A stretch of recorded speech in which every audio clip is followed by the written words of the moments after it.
Hey everybody, it is time for another workbook video. I'm a little late. You can probably hear in my voice that I'm still super congested, so I'm gonna try and get through this the best I can, but bear with me if I sound a little gross.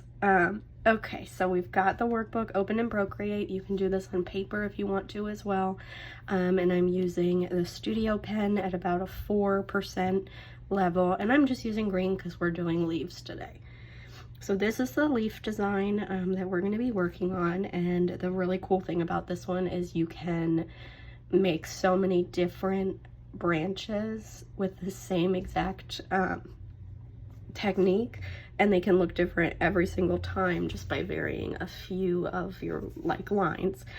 But so we're starting out with just a line we've done in the past. I'm actually going to go up to 5%, and if you remember, the heavier pressure is thicker, and you can do like a tapered line by lifting up and lightening your pressure.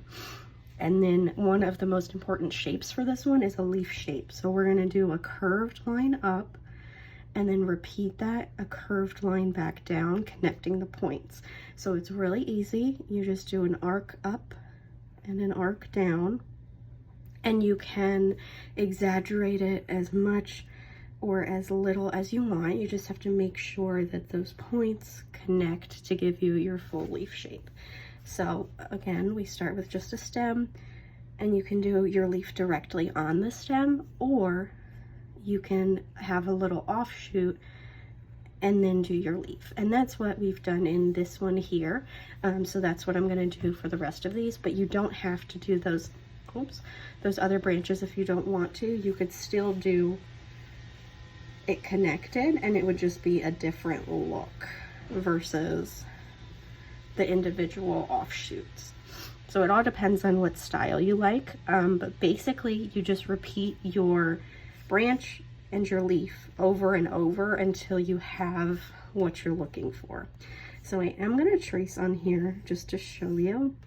So you do your first line for your stem, and then on this one the two bottom leaves are connected, and then I did some with offshoots and some that didn't have them. And you can actually make another offshoot on your branch. Excuse me. Okay, sorry about that.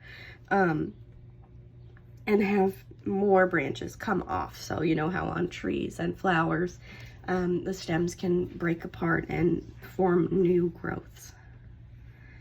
And then for these last two, they're connected as well. And if you don't know this, you can double tap, not double tap, but tap with 2 fingers to erase something in Procreate, and then 3 fingers will redo. So it's undo, redo. Those are the most useful tools that I use in this app. Okay, and then for this one, we're going to start with a little bit more of a curved branch, which again, all just depends on what you're looking to make it look like. And then the top piece is right off of there, and the rest of them all have their own little growths, offshoots of this main one. My hands are a little shaky just because I am tired, so bear with me. But that's the good thing about nature, is that nobody can tell you it's done wrong if things are a little wobbly. But so see how easy that is? You just repeat the same motions. You have the branch and the leaf, the branch and the leaf. And you can even put in all your branches first and then go back and do your leaves if you like doing it that way. I find that it's more balanced to do it this way. But again, it's all about learning what works best for you. I know this is a little all over the place, but I'm just trying to make it quick, while still giving you guys as much information as I can. Okay, so then this step is the same as the last step in all of them. We're adding our texture lines. And you can see down here that there are so many different combinations of how you can do this.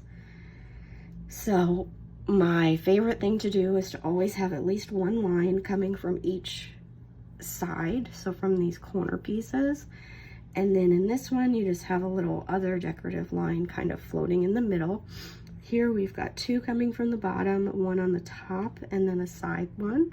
And here we just have 1 coming off of the side and a couple detail lines as well. So you don't have to do it this way. You can honestly like do this however.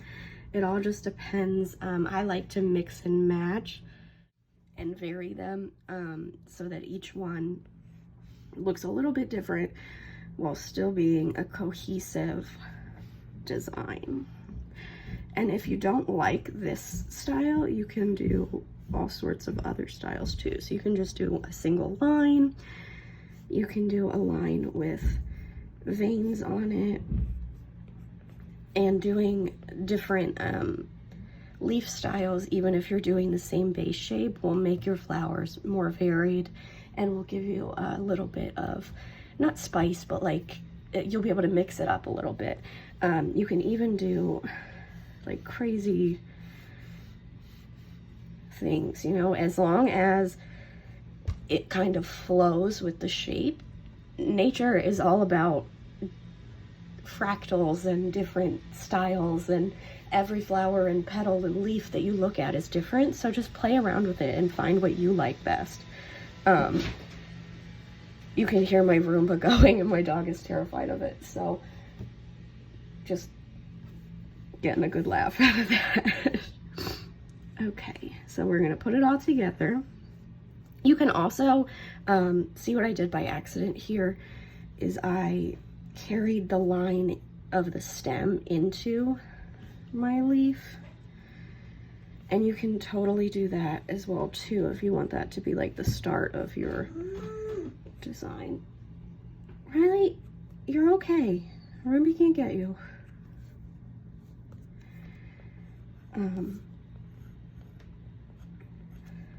We put googly eyes on our Roomba and he lost one, so he's just a cyclops rolling around eating all the dog hair and the dirt from John's work boots, and Riley despises this Roomba,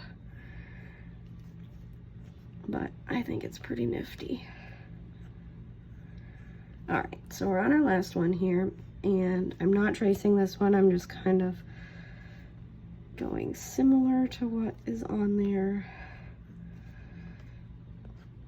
Not perfect, but again, that's the beauty of all of this. I probably am so repetitive, and you're all probably like, Sam, you say the same things every time. When are you going to say something new? Well, I told you about my Roomba today, so that's different, I guess. I also am still taking a lot of cold medicine, so don't make fun of me too much. But there you go. These are some simple leaves, and you can learn how to make some really beautiful stem bunches with these techniques. So I am going to get this uploaded and the new workbook for you, and then hopefully next week I will be back to normal and can get these out for you on time. Hope you all have a great weekend. Thanks for watching.